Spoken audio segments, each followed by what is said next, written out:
यह Osama bin Laden. इसने airplanes को हाईजैक करवाया और बाद में एयरप्लेन्स जाकर अमेरिका की इंपॉर्टेंट बिल्डिंग्स जैसे कि ट्विन टावर के अंदर भिड़े और इसको कहा जाता है 9/11 अटैक। लेकिन सवाल ये आता है कि ये अटैक ओसामा बिन लादेन ने करवाया कैसे। तो चलो 9/11 अटैक को इस वीडियो के अंदर 3D एनिमेशन की मदद से समझते हैं। यह ओसामा बिन लादेन, इसने स्कूल के अंदर बिजनेस और इकोनॉमिक्स की पढ़ाई की है और यह अपने स्कूल के अंदर फर्स्ट आता था और स्कूल के बाद इसने सिविल इंजीनियरिंग की डिग्री ली और ये एक इंजीनियर बन गया। लेकिन उसके बाद में कुछ ऐसी चीजें हुई जिसकी वजह से ये आज टेररिस्ट बन चुका है और अब ये बहुत सारे रीजंस की वजह से अमेरिका के ऊपर अटैक करने वाला है, जिसमें कमर्शियल एयरप्लेन्स को अमेरिका के ऊपर गिराने वाला है। क्योंकि इंजीनियर होने की वजह से ओसामा ये जानता है कि अगर इन एयरप्लेन्स को हाईजैक करके किसी गलत डायरेक्शन के अंदर लेके जाया जाएगा तो सरकार इन एयरप्लेन्स को उड़ाने के लिए फाइटर जेट्स नहीं भेजेगी और जब इन एयरप्लेन्स को कहीं पे गिराया जाएगा तो इन एयरप्लेन्स के इतने बड़े होने की वजह से वो जगह तहस नहस हो जाएगी और इन एयरप्लेन्स में पड़ा 50,000 लीटर जेट फ्यूल आग पकड़ लेगा, जिससे उस जगह पर आग लग जाएगी और भारी तबाही होगी। वेपन अब सिलेक्ट हो गया है, अब बारी है लोगों को इसके लिए तैयार करने की। ओसामा ने अब अपने ग्रुप से 19 लोगों को सिलेक्ट कर लिया है इस काम के लिए। और ये जो बाकी के बचे हुए 11 लोग हैं, इनको ये कहा गया है कि तुम्हें बस प्लेन को हाईजैक वगैरह करके चोरी वगैरह करना है और इसमें जान जाने का कोई खतरा नहीं है। अब अटैक से 5 महीने पहले इन सभी लोगों का फर्जी चीजें दिखाकर वीजा बनवा लिया गया है और अब ये फ्लाइट के अंदर बैठकर यूएसए आ चुके हैं। यूएसए में आने के बाद में ओसामा बिन लादेन ने अपने नेटवर्क की मदद से इन सभी लोगों को गन्स और बॉम्ब भी दिला दिए हैं। अब दिन आ चुका है 11 सितंबर 2001 का। ओसामा का प्लान है 4 प्लेन्स को हाईजैक करने का और हर प्लेन के अंदर लगभग 5 टेररिस्ट भेजने का, जिसमें एक पायलट होगा। और ये लोग यूएसए के 2 सबसे बड़े एयरपोर्ट बॉस्टन एयरपोर्ट और वॉशिंगटन एयरपोर्ट से फ्लाइट लेंगे। अब सुबह के 5:44 पे इन सभी लोगों ने अपने बैग पैक कर लिए हैं और इन सभी लोगों ने अलग अलग गाड़ियों में बैठकर अलग अलग टाइम पे एयरपोर्ट पे जाना स्टार्ट कर दिया है और अब ये लोग सिक्योरिटी चेक करवा के एयरप्लेन के अंदर बैठने वाले हैं। लेकिन अब आपका सवाल ये होगा कि ये बंदूक और बॉम्ब लेकर ये सिक्योरिटी से निकल कैसे पाएंगे। ये समझाने के लिए मैं वापस आज के समय में 2023 में आ चुका हूँ और यह आज का एक इंटरनेशनल एयरपोर्ट। यहाँ पे सिक्योरिटी चेक देखो कैसे होता है। फ्लाइट में बैठने से पहले हर इंसान का फुल बॉडी स्कैन करवाया जा रहा है। किसी के जूते तो किसी की जैकेट उतरवा के देखी जा रही है। हर इंसान से उसकी जेबें खाली करवाई जा रही हैं और उसके सभी इलेक्ट्रॉनिक्स को भी स्कैन किया जा रहा है ताकि उनके अंदर कुछ खतरनाक ना हो। और इनके सभी बैगेज को स्कैन किया जा रहा है और इनके बैगों के अंदर एक एक चीज को देखा जा रहा है। लेकिन दोस्तों, अटैक का समय था 2011। तब के समय में कोई भी ज्यादा सिक्योरिटी चेक होते नहीं थे। तब फ्लाइट में चढ़ना और ट्रेन में चढ़ना इसमें कोई फर्क नहीं होता था। इसलिए इन 19 लोगों में से एक भी इंसान के बैग की तलाशी नहीं ली गई और एक भी इंसान सिक्योरिटी में पकड़ा नहीं गया। अब ये सभी लोग एयरपोर्ट के अंदर आ चुके हैं। अब जैसा कि मैंने आपको बताया कि इनका मिशन है 4 एयरप्लेन्स को हाईजैक करना और इनको क्रैश करना। पहला एयरप्लेन जो हाईजैक होने वाला है वो है अमेरिकन एयरलाइंस का ये फ्लाइट 11। इसको हाईजैक करने वाले हैं 5 टेररिस्ट। अब 7:40 पे इस फ्लाइट की बोर्डिंग होनी स्टार्ट हो गई है और इन 5 टेररिस्ट में से 2 टेररिस्ट एयरप्लेन में जाकर बिजनेस क्लास के अंदर बैठ गए हैं और वहां पर जाके उन्होंने अपने बाकी दोस्तों को भी मैसेज कर दिया है और इनके 3 दोस्त भी आगे एयरप्लेन के अंदर बैठ चुके हैं। और 8 बजे ये एयरप्लेन जिसका नाम फ्लाइट 11 है वो अब 8 बजे एयरप्लेन से उड़ान भर रहा है।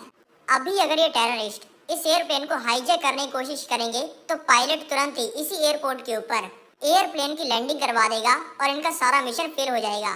इसलिए ये वेट कर रहे हैं और अब फ्लाइट को उड़ते हुए 15 मिनट हो चुकी हैं। अब इन सभी लोगों ने एक दूसरे को फ्लाइट को हाईजैक करने का सिग्नल दिया है और तुरंत ही इन लोगों ने अपने अपने बैग से अपने अपने हथियार निकाल लिए हैं और इन्होंने अपनी सीट से उठते ही यहाँ पे बैठे इस केविन नाम के इंसान को सबके सामने जान से मार दिया है। इससे इस प्लेन में बैठे सभी पैसेंजर्स डर गए हैं और इनके कंट्रोल में आ गए हैं। अब ये सभी लोग प्लेन के कैबिन के अंदर घुस गए हैं। कैबिन में घुसते इन्होंने वहाँ में बैठे 2 पायलट्स को जानलेवा तरीके से चोट पहुंचाकर उनको साइड के अंदर बिठा दिया है और इनमें से ये इंसान जिसका नाम अत्ता है वो एयरप्लेन को उड़ाने लग गया है। एयरप्लेन को उड़ाते हुए इसके पास में एयरपोर्ट के एयर ट्रैफिक कंट्रोल से फोन आया है ये पूछने के लिए कि क्या एयरप्लेन के अंदर कोई दिक्कत तो नहीं है। इसने ये फोन को भी उठाकर ये बोल दिया है कि कोई दिक्कत नहीं है और एयरपोर्ट वालों को बिलीव भी हो गया है। ये अत्ता नाम का इंसान एक ट्रेंड पायलट है और इसकी एज है 33 साल की और ये इजिप्ट से है और अब इसने इस प्लेन को वर्ल्ड ट्रेड सेंटर की तरफ घुमा दिया है। ये वर्ल्ड ट्रेड सेंटर यूएसए की एक बहुत ही इंपॉर्टेंट बिल्डिंग है। क्योंकि इस बिल्डिंग को यूएसए के अंदर हर इंसान जानता है और यहाँ पे होता है स्टॉक मार्केट का काम और यहाँ पे डेली हजारों लोग आते हैं काम करने के लिए। और इसको उड़ाने का मतलब है अमेरिका को एक बहुत ही बड़ा नुकसान पहुंचाना। इस वर्ल्ड ट्रेड सेंटर के दो टावर हैं, एक तरफ है ये नॉर्थ और एक तरफ है ये साउथ। अत्ता ने इस एयरप्लेन को सुबह के 8:47 पर वर्ल्ड ट्रेड सेंटर के नॉर्थ टावर के अंदर मार दिया है। इस टाइम में अमेरिका के प्रेसिडेंट जॉर्ज बुश फ्लोरिडा के एक स्कूल के अंदर बैठे हैं जहाँ पे वो बच्चों के साथ में बातचीत कर रहे हैं और कुछ ही मिनटों में उनके house chief of staff Andrew card को ये खबर मिल गई है और एंड्रू ने ये खबर जॉर्ज बुश को बता दी है। तब तक ये नहीं पता चला था कि ये एयरप्लेन क्रैश कैसे हुआ है, इसलिए जॉर्ज बुश ने कहा कि पक्की बात जो एयरप्लेन का पायलट है उसको हार्ट अटैक आ गया होगा जिसकी वजह से क्रैश हुआ है। अब इस चीज को हुए 17 मिनट हो चुके हैं और अब यूनाइटेड एयरलाइंस की फ्लाइट 175 को भी टेररिस्ट ने हाईजैक कर लिया है और इसको भी वर्ल्ड ट्रेड सेंटर की तरफ मोड़ दिया है और इस प्लेन को वर्ल्ड ट्रेड सेंटर के साउथ टावर के अंदर क्रैश कर दिया है। दूसरा क्रैश होते ही सभी को पता चल जाता है कि अमेरिका के ऊपर आतंकवादियों ने हमला कर दिया है। इसी टाइम में दोस्तों ये है जॉर्ज बुश जो कि दूसरी क्लास के बच्चों के साथ में क्लास के अंदर हैं और बच्चों के साथ में खेल रही हैं। तभी उनके chief of staff Andrew card वापस आते हैं और उनको कान के अंदर बताते हैं कि अमेरिका के ऊपर आतंकवादियों ने हमला कर दिया है। इस चीज को जॉर्ज बुश इग्नोर करते हैं और अगले 7 मिनट तक बच्चों के साथ में खेलना कंटिन्यू करते हैं और बच्चों के साथ में जोक्स मारते हैं, टीचर्स के साथ में सेल्फीज क्लिक करते हैं और पूरे मजे लेते हैं। और दोस्तों वही 7 मिनट है जिसमें अमेरिका के अंदर हजारों लोग मारे जा चुके हैं और पूरी दुनिया के अंदर अमेरिका की ये खबर चल रही है। जॉर्ज बुश ने इस चीज के ऊपर कोई भी एक्शन क्यों नहीं लिया, इसके ऊपर एक बहुत ही बड़ा सवाल है। और दोस्तों इसी टाइम में 2 और एयरप्लेन हाईजैक हो चुके हैं। अब दोस्तों ये फ्लाइट है अमेरिकन एयरलाइंस की फ्लाइट 777। ये लॉस एंजलिस की तरफ जा रही है और इसमें बैठे 5 टेररिस्ट ने इस एयरप्लेन को भी हाईजैक कर लिया है। दूसरी फ्लाइट है यूनाइटेड एयरलाइंस की, ये फ्लाइट 93। इसके अंदर अपेरेंटली 4 टेररिस्ट हैं और इन्होंने भी इस एयरप्लेन को हाईजैक कर लिया है। इन दोनों में बैठे टेररिस्ट पायलट्स ने इन दोनों प्लेन्स के अंदर यू टर्न ले लिया है और इसको वॉशिंगटन डीसी की तरफ घुमा दिया है। वॉशिंगटन डीसी अमेरिका का कैपिटल है और यहाँ पर अमेरिका का डिफेंस सिस्टम भी है। डिफेंस सिस्टम में यहाँ की सबसे इम्पोर्टेंट बिल्डिंग है ये पेंटागन बिल्डिंग और आतंकवादियों ने इस फ्लाइट 77 को इस पेंटागन बिल्डिंग के अंदर भी क्रैश कर दिया है। ये तीसरे क्रैश के बाद अमेरिका ने अपने सारे एयर स्पेस को शट डाउन कर दिया है और सभी हवा में उड़ते हुए एयरप्लेन्स को ऑर्डर दे दिया है लैंड करने का। ये क्रैश 9:57 को हुआ है और दोस्तों अब इसके 2 मिनट बाद हो चुके हैं 9:59। ट्विन टावर्स के साउथ टावर में जो एयरप्लेन क्रैश हुआ था उससे टावर बहुत ही ज्यादा कमजोर हो चुका है जिसकी वजह से पूरा टावर ही नीचे गिर गया है। अब आता है चौथा प्लेन जिसका नाम है फ्लाइट 93 जो कि हाईजैक्ड है। सभी अमेरिका के लोग इसी चीज से डरने लग जाते हैं कि कहीं ये एयरप्लेन उनके ऊपर ना गिर जाए। यूएसए की इंटेलिजेंस ने ये प्रेडिक्शन लगाई है कि इस एयरप्लेन को व्हाइट हाउस के अंदर गिराया जाएगा जहाँ पे अमेरिका के प्रेसिडेंट रहते हैं या फिर अमेरिका की कैपिटल हिल बिल्डिंग के अंदर गिराया जाएगा। ये फ्लाइट थोड़ी सी अलग ढंग से हाईजैक की गई है। इस फ्लाइट में बैठे पैसेंजर्स को ये पता ही नहीं है कि उनकी फ्लाइट हाईजैक हो चुकी है क्योंकि ये हाईजैक टेररिस्ट ने फ्लाइट अटेंडेंट्स को चुपके से बॉम्ब दिखाकर किया है।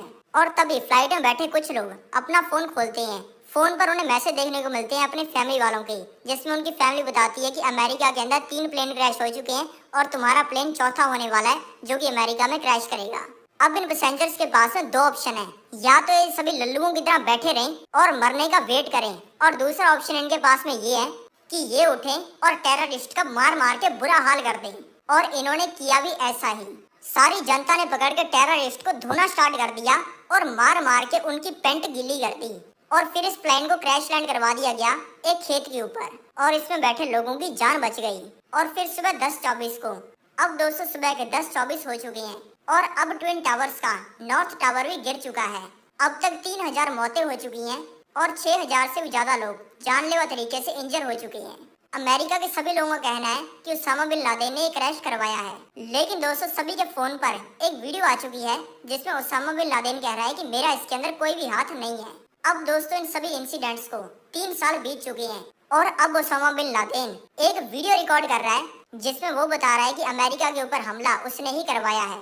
और अब इस वीडियो को इंटरनेट के ऊपर पोस्ट कर दिया गया है और ये वीडियो अमेरिका के हर इंसान के पास में पहुंच गई है। अब दोस्तों आ चुका है 2011। अमेरिका ने उसामा बिन लादेन को मारने के लिए एक मिशन लॉन्च कर दिया है जिसमें अरबों रुपए का खर्चा हुआ है।